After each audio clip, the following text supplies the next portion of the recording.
November 1 സകല വിശുദ്ധരുടെയും തിരുനാൾ ആഘോഷിക്കുകയാണല്ലോ സഭ ഇന്ന്. സഭ എന്ന ആ കൂട്ടായ്മ അതിബൃഹത്തായ ഒരു യാഥാർത്ഥ്യമാണ്. അതിനെ 3 അവസ്ഥാന്തര വിഭാഗങ്ങളായിട്ട് നമുക്ക് കാണാം. സഭയുടെ വിജയസഭ ഒന്നാമത്തേത് എന്ന് വരികിൽ, രണ്ടാമത്തേതിനെ സമരസഭ എന്ന് നാമകരണം ചെയ്യുമ്പോൾ, മൂന്നാമത്തെ വിഭാഗത്തിന് സഹനസഭ എന്ന് വിളിക്കുന്നതിൽ തെറ്റില്ല. സഹനസഭയുടെ അനുസ്മരണമാണ് നാം നാളെ നടത്താൻ പോകുന്നത്, സകല മരിച്ചവരുടെയും ദിന ആചരണത്തിലൂടെ.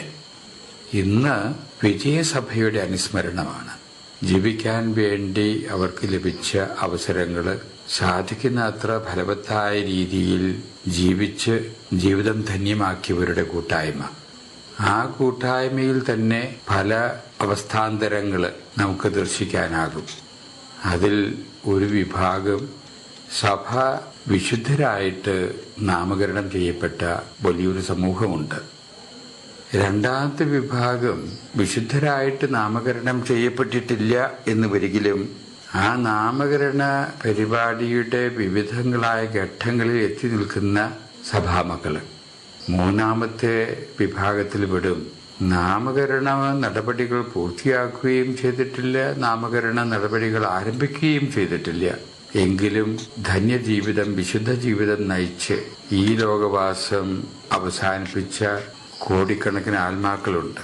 അവരിൽ നമ്മുടെ കുടുംബാംഗങ്ങളും ബന്ധുമിത്രാദികളും നമ്മുടെ ഗുരുബോധന്മാരും അറിയുന്നവരും ഒക്കെ അതിൽപ്പെടുന്നവരാണ്. അവരൊക്കെ യഥാർത്ഥത്തിൽ വിശുദ്ധാത്മാക്കളാണ്. അവരെ സ്മരിക്കുന്ന ഒരു ദിനമായിട്ട് ഇന്ന് നമുക്ക് കരുതാം. അത് സഭയുടെ ഒരു പ്രത്യേക ചൈതന്യവിശേഷമാണ്. അവരെ സ്മരിക്കുമ്പോൾ അവരുടെ ജീവിതത്തെ അംഗീകരിക്കുക, അവരുടെ ജീവിതം നമുക്കായിട്ട് നൽകിയിരിക്കുന്ന മാതൃക നമ്മുടെ ജീവിതത്തിലെ ഉത്തേജനം പകരാൻ ഇടവരുത്തുക.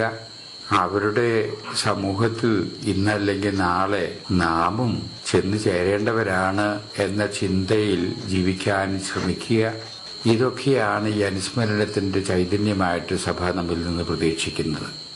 സകല വിശുദ്ധരുടെയും തിരുനാള് എന്ന രീതിയിൽ ആചരിക്കുന്ന ഇന്നേ ദിവസം വിശുദ്ധ ജീവിതം നയിച്ച് ഈ ലോകവാസം വെടിഞ്ഞിട്ടുള്ള ആളുകൾ, എന്നാൽ പ്രത്യേകം വണങ്ങപ്പെടുന്നതിനോ ആദരിക്കപ്പെടുന്നതിനോ ഇടവരാത്ത കോടിക്കണക്കിനുള്ള ആത്മാക്കളെ നന്ദിപൂർവവും മതിപ്പോടുകൂടിയും ആദരവോടുകൂടിയും സ്മരിക്കുന്ന ഒരു ദിവസം എന്ന രീതിയിൽ നമുക്ക് ഇന്നേ ദിവസം നോക്കിക്കാണാൻ ശ്രമിക്കാം. അവരുടെ മാധ്യസ്ഥം തേടുന്നതോടുകൂടെ തന്നെ അവരുടെ കൂട്ടായ്മയിൽ ഉൾപ്പെടുന്നതിനുള്ള കൃപാവരം നമുക്ക് ലഭിക്കുന്ന തക്ക വിധത്തിൽ ജീവിക്കാനും നമുക്ക് ശ്രമിക്കാം എന്നുള്ളതാണ് ഈ ദിനാചരണത്തിന്റെ ചൈതന്യമായിട്ട് നാം സ്വീകരിക്കേണ്ടത്.